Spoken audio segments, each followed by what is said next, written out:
Hello dear students, gaseous state unit के आज third session में आप सभी का स्वागत है।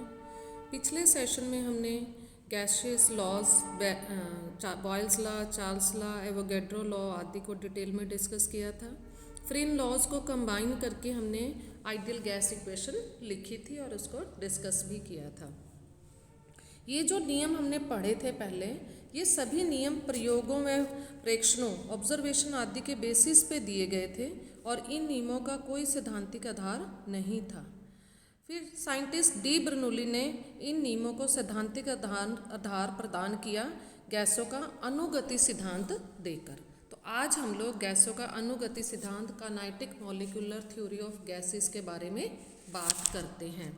ये सिद्धांत जो है गैसों के विभिन्न गुणों को स्पष्ट करने में बहुत ही सफल रहा है। तो देखते हैं कि in kinetic theory of gases के मेन पोस्टुलेट्स क्या हैं। पहला पोस्टुलेट है कि प्रत्येक गैस सूक्ष्म कणों से मिलकर बनी हुई होती है और इन सूक्ष्म कणों को हम अणु कहते हैं। सेकेंड पॉइंट, किसी भी एक गैस के समस्त अणु एक दूसरे के बिल्कुल समान होते हैं, समरूप होते हैं, आइडेंटिकल होते हैं और अन्य गैसों के अणुओं से भिन्न होते हैं। जैसे मान लीजिए आपने हाइड्रोजन गैस लिया, तो हाइड्रोजन गैस के सभी अणु एक दूसरे के बिल्कुल एक समान होंगे, आइडेंटिकल होंगे, और जबकि किसी अन्य गैस जैसे कि अमोनिया के अणुओं से भिन्न होंगे। थर्ड पोस्टुलेट है कि गैस के अणु सूक्ष्म, गोल व कठोर कणों के रूप में माने गए हैं। सॉलिड स्फीयर्स लेंगे हम और इनका आयतन गैस के कुल आयतन की तुलना में नगण्य होगा।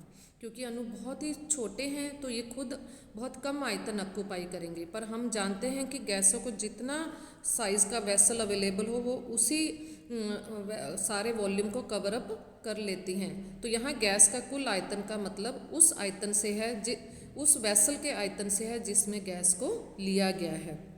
और आप ऐसे भी कह सकते हैं कि कुल आयतन का अभिप्राय है कि वह आयतन जिसमें गैस के अणु स्वतंत्रता पूर्वक इंडिपेंडेंटली घूम सकते हैं, मूवमेंट कर सकते हैं। फोर्थ पोस्टुलेट है कि गैस के अणु लगातार गति में रहते हैं, कभी भी रेस्ट पे नहीं होते हैं और ये हर संभव दिशा में गति करते हैं। इनका वेग बहुत अधिक होता है और ये सदैव सीधी रेखा में गति करते हैं। इनकी दिशा कोई भी हो, ये सदैव सीधी रेखा में गति करेंगे। इस प्रकार से चाहे कोई भी दिशा हो, इधर जाएं उधर जाएं, जा किसी भी दिशा में सकते हैं, जिगजैग पाथ होगा, बट जहाँ भी जिस दिशा में भी होंगे हमेशा सीधी रेखा में ही गति करेंगे। और जब ये पात्र की दीवारों पर टकराते हैं तो फिर वापस दिशा इनकी विपरीत हो जाती है और सीधी रेखा में ही गति करते हैं। और जब ये पात्र की दीवारों पर टकराते हैं, जिस वेसल की दीवार पर टकराते हैं, तो पात्र की दीवार पर एक बल लगता है। क्योंकि ये मोशन में है, वेग बहुत अधिक है, तो पात्र की दीवार पर एक बल लगाते हैं। और हम जानते हैं कि फोर्स पर यूनिट एरिया जो है वो प्रेशर के बराबर होता है। यहीं से ही गैस के प्रेशर की डेफिनेशन हमारे पास आती है कि इकाई क्षेत्रफल पर लगने वाला फोर्स, पात्र की दीवारों पर लगने वाला बल जो है उस गैस का दाब कहलाएगा। तो गैसों का दाब जो है वो गैस के अणुओं का पात्र की दीवारों पर किए गए हिट, प्रहार का भी परिणाम होता है। और ये जो गैस के अणु हैं वो गोलाकार तो हैं ही हैं, सॉलिड स्फीयर्स हैं, इसके साथ साथ ये परफेक्टली इलास्टिक भी हैं। परफेक्टली इलास्टिक का मतलब है कि जब ये अणु आपस में टकराते हैं और जब पात्र की दीवारों के साथ टकराते हैं तो इस टक्कर के दौरान इनकी ऊर्जा बिल्कुल भी नष्ट नहीं होती है और ये टकराने के बाद तुरंत बाद वहाँ से सेपरेट हो जाते हैं। ऐसा नहीं कि वहाँ जो है वो मिट्टी के लोथे की तरह वहाँ चिपक नहीं जाते हैं। जैसे हम गेंद से खेलते हैं, गेंद हम दीवार पे मारते हैं तो वो तुरंत वापस आ जाती है। तो इसी प्रकार गैस के अणु भी पात्र की दीवार पे टकराने के बाद तुरंत वापस आ जाते हैं और इस टक्कर के दौरान कोई ऊर्जा नष्ट नहीं होती। 7वां पॉइंट कहता है कि गैस के अणुओं के मध्य कोई आकर्षण प्रतिकर्षण नहीं होता, किसी प्रकार का फोर्स ऑफ अट्रैक्शन रिपल्शन नहीं होता और इनकी गति पर गुरुत्वाकर्षण ग्रेविटेशनल फोर्स का भी कोई प्रभाव नहीं पड़ता है।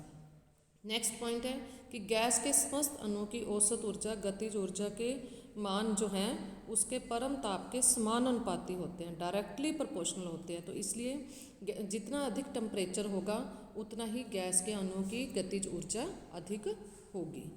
लास्ट पॉइंट, समस्त अणुओं के वेग व ऊर्जा समान नहीं होते। सभी अणु अलग अलग वेग से अलग अलग ऊर्जा से गति कर रहे होते हैं, और जो गैस की हम औसत वेग या औसत ऊर्जा जो है वो समस्त अणुओं की औसत ऊर्जा होती है।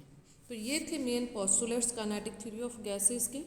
इन्हीं पोस्टुलेट्स के बेसिस पे हम नेक्स्ट क्लास में अनुगति समीकरण का व्युत्पन्न करेंगे, काइनेटिक गैस इक्वेशन को डिराइव करेंगे, और फिर उस गैस इक्वेशन की हेल्प से हम बॉयल्स लॉ, चार्ल्स लॉ जो है वो डिराइव करेंगे, और इस तरह से हम इन लॉज को सैद्धांतिक आधार देंगे। आज की क्लास में इतना ही। Thank you so much.